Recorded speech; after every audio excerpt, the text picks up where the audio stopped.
Welcome back, y'all. We are so excited for this week's episode. It's a really good one. But first, we need to talk about last week's stories. Sorry if you hear some background noise. Our dogs are eating their dinner.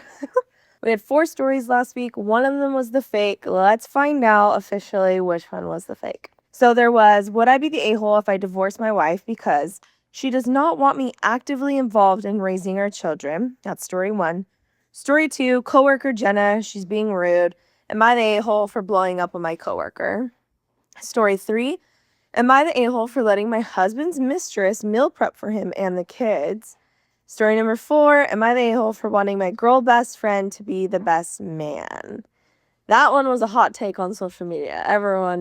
Actually, it wasn't even a hot take. Everyone was agreeing that the girl should have been the best man. Really? Yes, everyone. Every comment was like, she's the a-hole, she's the a-hole. And then when I posted the update of she cheated on him, they were like, yep, we knew we didn't like her. Everyone.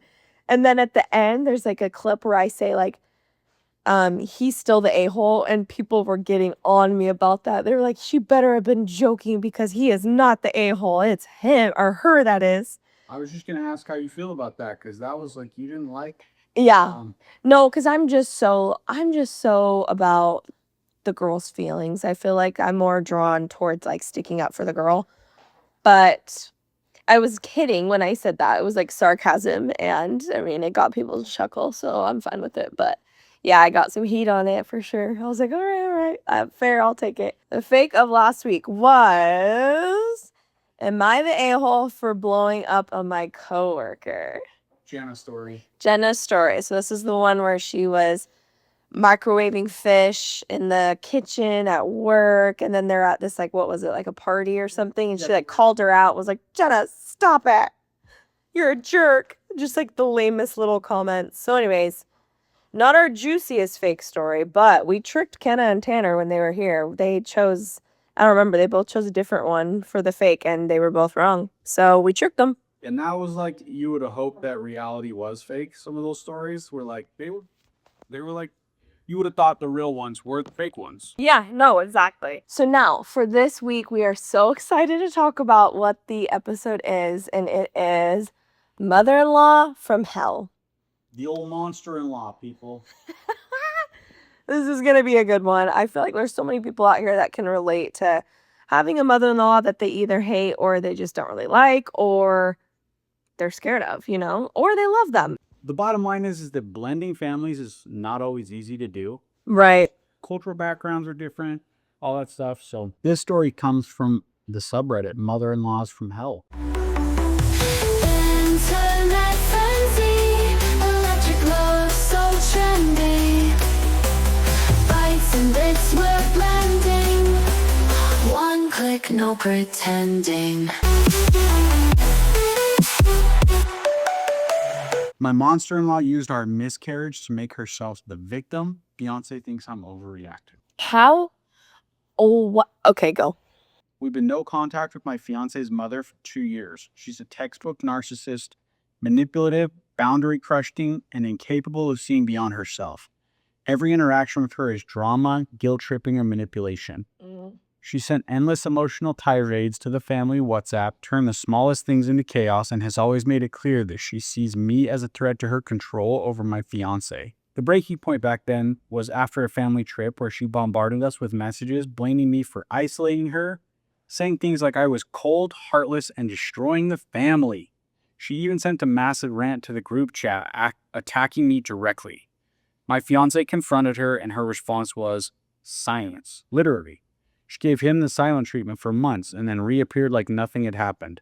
Since then, she has pretended I don't exist. No hello, no acknowledgement, like I'm invisible. So we cut contact. And honestly, those 2 years without her were the most peaceful of our relationship. We could breathe again. Earlier this year, we got pregnant. Given everything, we chose not to tell her. That moment wasn't hers to have. It was ours. We wanted to build a new chapter for our family, not one she could infect with her toxicity. Then we lost the baby. It was devastating. Grief like that changes you. Changes your relationship. It breaks something inside you that you can't fully explain. And then somehow she found out. Not from us, of course. And her very first reaction wasn't compassion. It wasn't, I'm so sorry. It was, you're blaming me. She's selfish. maybe God didn't want you to have the baby. Ew. That is so repulsive. I'm not paraphrasing. She said those exact words. No empathy, no humanity, just centering herself, playing the victim, and even daring to frame our miscarriage as divine punishment for our choices. I cannot deal with that type of stuff. That would be so... I'd punch her in the face. Divine punishment? Give me a big, huge, fat break. Oh, okay. I heard the audio and something inside me snapped. Not just anger, pure rage. Who does that? Who weaponizes someone's miscarriage to make themselves the victim? So I told my fiance no more. This time for real. Hard boundaries, not maybe she'll change energy, not let's just avoid her for now. I needed him to block her, cut her off, and never let her feed on our grief again. And he said I was overreacting. Then came the cavalry, his sister and his stepdad. They jumped in with guilt trips and manipulation, telling him he was going too far, that she didn't mean it like that she was just emotional, that was making it worse. His sister said she suffers because of the tension and can't see him the same way anymore. His stepdad sent a long message blaming me directly, comparing me to his exes and saying my fiance had changed because of me. And the worst part, it's working. My fiance is pulling away. He's confused, defensive, and distant. He doesn't see how toxic this all is because he's been raised to tolerate it, to minimize it, to surviving it. He thinks keeping the peace is neutral, but in reality, it's siding with her. Meanwhile, I feel alone. I'm grieving a baby I lost, and now I feel like I'm losing him too. And I'm so tired. This is in my head every single day. I can accept that his personality is more conflict avoidant than mine, but I cannot accept him failing to protect our family when we are under attack. Because that's what this is, an attack. And let's be honest, that's exactly what she wants. To drive a wedge between us, to make me the scapegoat, to keep him in orbit around her. So here I am, posting because I feel like I'm going crazy. Posting because I need to validate what I feel. Posting because I honestly don't know what to do anymore. How do you deal with a partner who won't set hard boundaries with a toxic parent, even when it's already cost you this much? How do you keep fighting for your family when it feels like you're the only one doing it? I want advice, I want perspective, but mostly I just need to say this out loud. This hurts so much more than I ever expected. Oh, that's so heavy. This one is heavy. It's so heavy because I completely see her side of things, and having it be a miscarriage, that's like Joe and we had a miscarriage 2 years ago. You can't really put words to that experience. Like, I don't know. It's really hard. And for me personally, I feel like everyone grieves it differently. For me, it was more of like a shock factor when it all first happened.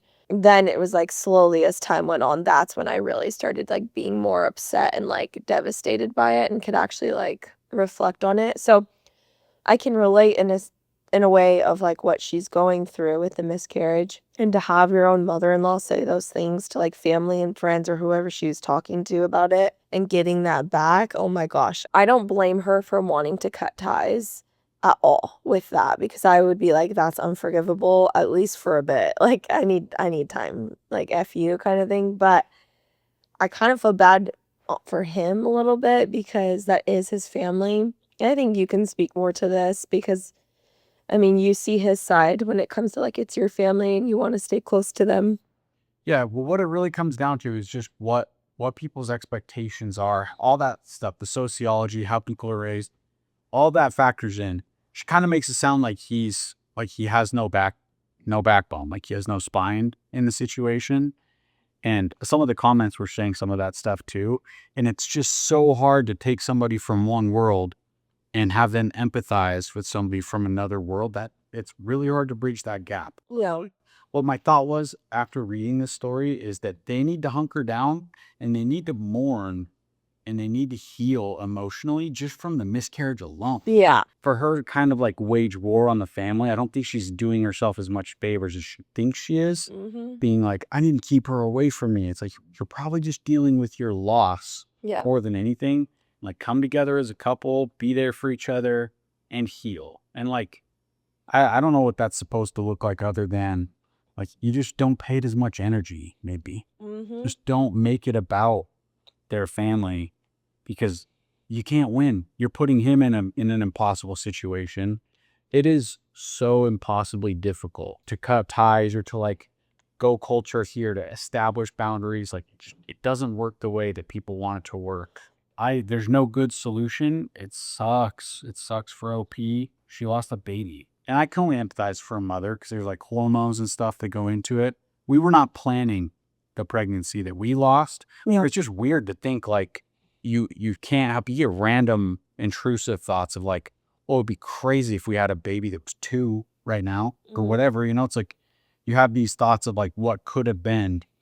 And I don't know if their pregnancy was planned or not planned, but It sounds like it. it's something that can affect you for long periods of time. Even with help, it is erratic and it's just significant. It's not nothing, but that's what I think. I think they need to focus on their own relationship and mourn and heal. Let's go to story number 2. And this is off Reddit. This is mother-in-laws from hell. Tried to call herself mama while talking to my baby. It finally happened. Only took her 8 months to grow the nerve to try and call herself mama to my baby. A little bit of a backstory. This woman made my pregnancy a nightmare. There was always drama. She managed to make everything about herself. She didn't care about the baby until he was born, and she could physically hold him. I was ready to go no contact, but I wanted my child to know his grandmother. She's visited our home and only has time with him while one of us is around. She treats him more so as a doll she can hold to look at, not cuddle, or a dancing monkey she can make stand up and practice walking because her son started walking at 6 months. I'm constantly reminded. She truly believes this, lol. She hadn't visited for about a month for various reasons, so my husband FaceTimed her this afternoon. She didn't know I was around and could hear everything. It's the typical, how's my baby boy? My baby is so smart. He looks exactly like you did when you were his age, DH. Then she says, look at Mama Z. I stopped what I was doing and started listening to make sure I heard her right. Sure enough, she doubles down. Baby boy, look at Mama Z. My husband corrected her and told her she's not Mama. Thank heavens. Her excuse? She doesn't think grandma suits her. She's not just a grandma. Fine by me. We had already settled on Zizi being her grandparent name for this very reason. Zizi. Wow, anyone ZZ out there? Is there any ZZs? I've never heard that before. As my husband continued their conversation, he panned the camera over to me and she goes, oh, hi, I didn't realize you were home. In the most sheepish way possible. I was so mad I didn't have anything really to say. I completely froze up from anger, unfortunately. I just know she wouldn't have given this Mama Z a test if she knew I was in the room. Mama? I still cannot believe the nerve of this woman. Okay, let's think about this. Okay, guys, I got a crazy story for you, though. This is one of my worst stories I have ever done in my life, okay? So you're about to hear it. So I nannied this family. Absolutely love them. Still have a relationship with them. Love, love, love the family. My sister, I'm really, really close to my sister, and I would always hang out with her and my niece and nephew. And my sister always would say, oh, come to mama, come to mama, come to mama. Like, that was my sister saying whenever, like, her Bodie, my nephew, would like start crying or whatever, and he was a baby. So anyways, I'm always hearing that. Well, it was like a Friday. So, I'm about to go home and we're outside and the family comes outside and the mom comes outside. Love her. And I'm so thankful she hopefully never judged me on this. But we're outside and one of the little boys, he was like 5 at the time, he fell onto like the rock by the pool and he started crying. And I literally said, oh, come to mama. And right in front of the mom, you guys. I went pale or I went bright red. I don't know which one, but it was one of them. And the mom just like looked at me and I just like froze, didn't look back. I just like stared into the abyss like, oh my hell. He comes over to me and I like hug him and I'm like, here, go to your mom. And I hand him over to the mom.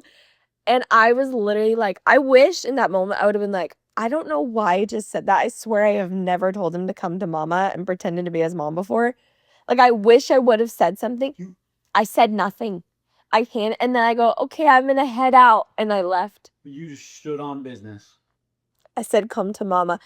If I had a nanny and they said that, the way I said it too, it was so just natural. It was so, come to mama. Let me nurture you, Adele.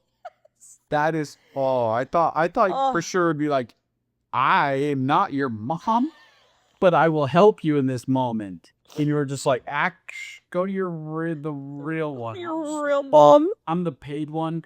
You go to the one that pays me.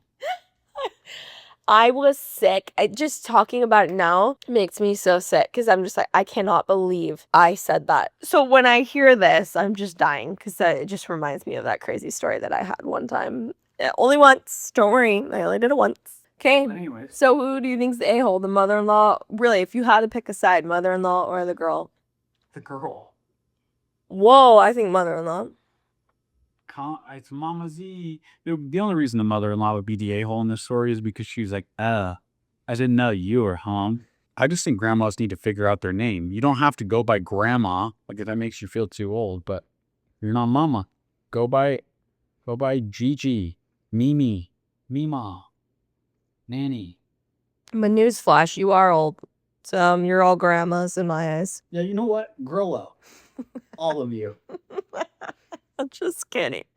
You can be called whatever you want, just not mom. Like, grandma vibes don't fit me. Well, you're a grandma now. You're grandma. The title of this one is My Mother-in-Law Surprised Us by Painting Our Kitchen While House Sitting. Now She's Furious We Hate It. My husband and I just celebrated our 10-year anniversary. We went on a getaway and left our dog with my mother-in-law. We honestly thought the worst thing we'd come home to was a messy sink. Instead, she repainted our entire kitchen. Our white cabinets, now bright royal blue. The backsplash, yellow. And she even hung up a random painting of sunflowers above the stove. She was waiting for us when we walked in, beaming. I just love these colors. Doesn't it brighten everything up so much? White is so boring. This gives your home personality. Look, I even found the painting that ties it all together. My husband and I just stood there. He finally managed, wow, that's really different. I added, we definitely weren't expecting this. She laughed and said, well, that's the fun of a surprise. You'll love it once you get used to it. We didn't. A week later, we sat down with her and said, we know you meant well, but we actually don't like the colors. This isn't our style, and now we're stuck paying to change it back. Her face changed instantly. Are you serious? I spent days on that kitchen. Do you know how much I saved you? You should be thanking me. My husband tried to keep calm. Mom, we didn't want to change the kitchen. We liked it the way it was. She shot back, no, you liked it. She didn't. Don't you see how much better it looks now? You're just being ungrateful. Then she stormed out. Now she's telling family that we insulted her gift and that I only hate it because it was her idea. Oh my gosh.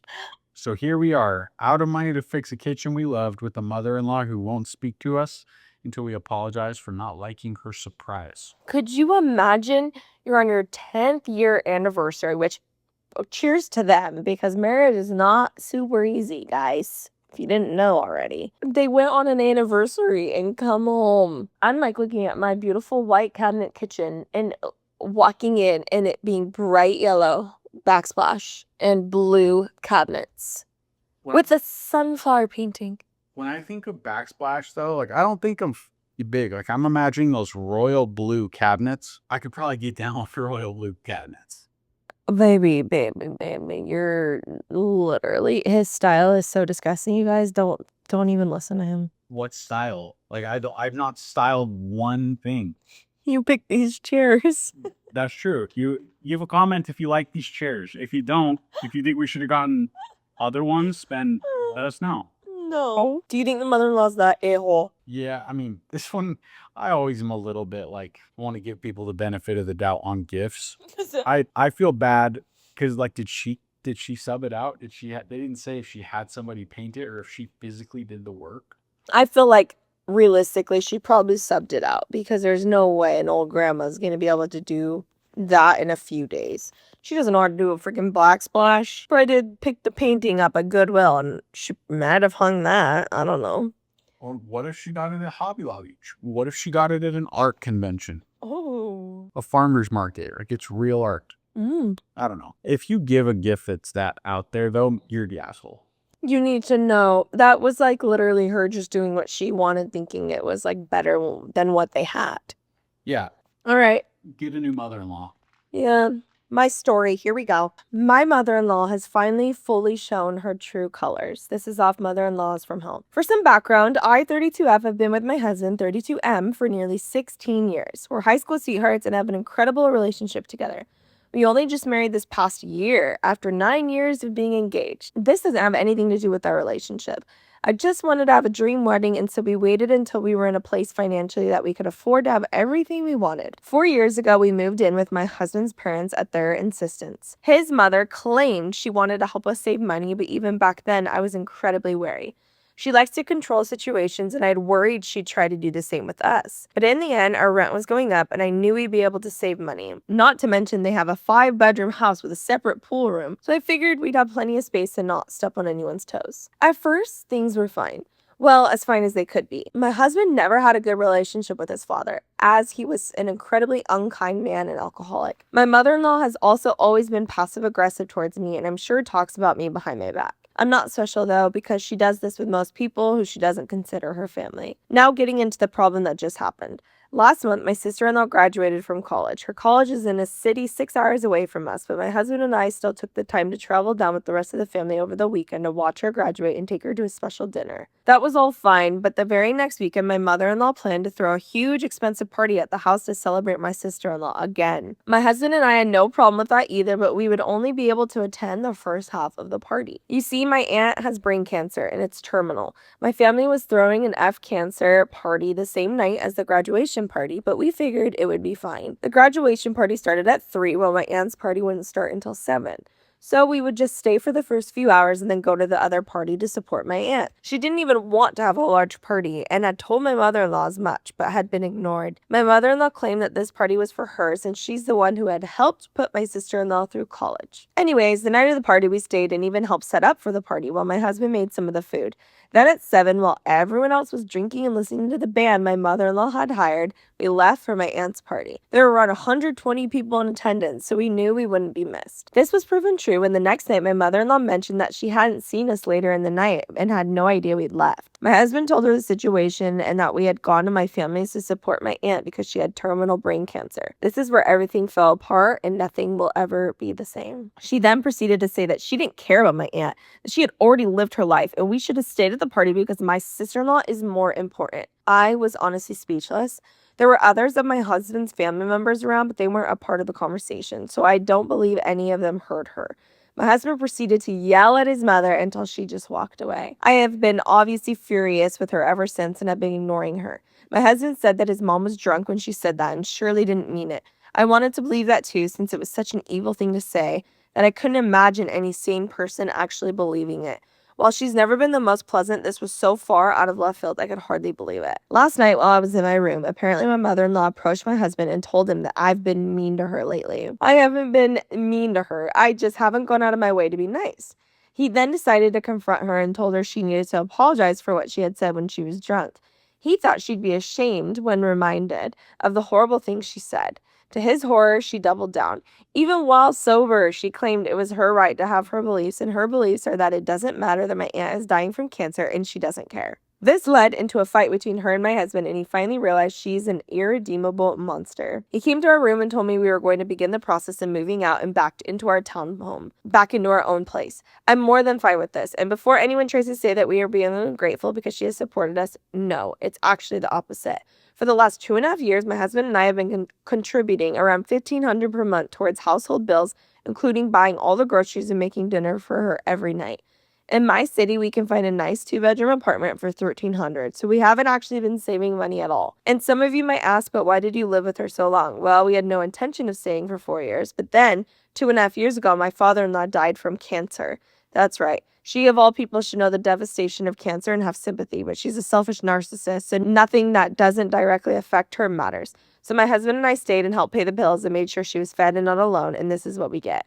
She even had the nerve to tell my husband that he's been using her, despite the fact we pay half the bills. On the bright side, my husband has finally admitted that there is no coming back from this with his mother, and once we move out, we will be going to no contact. I'll update if anything else happens, but at this point, we're just ready to leave and never look back. Nightmare stuff.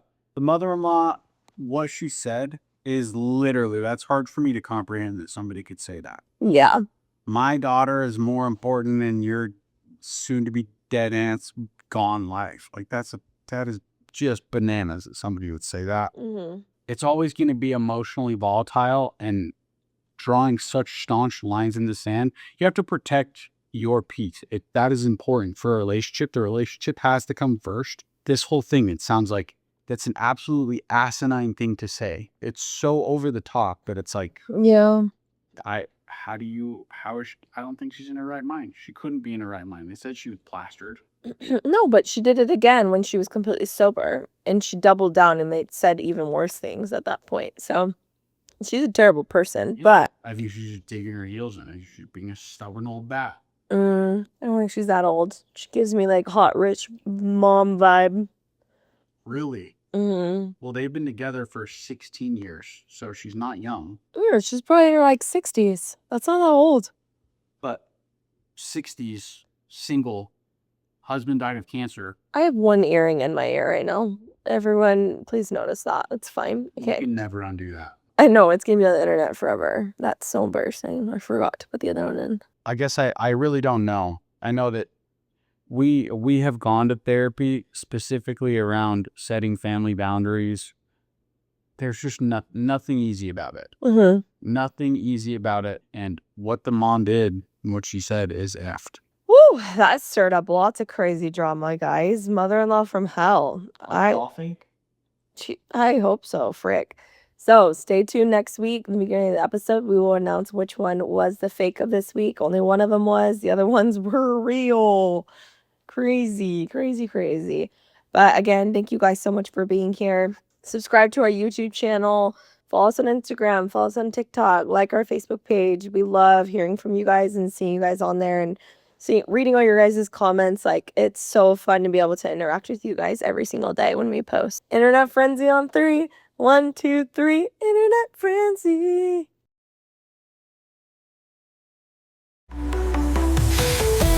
Internet Friendsy, electric love so trendy.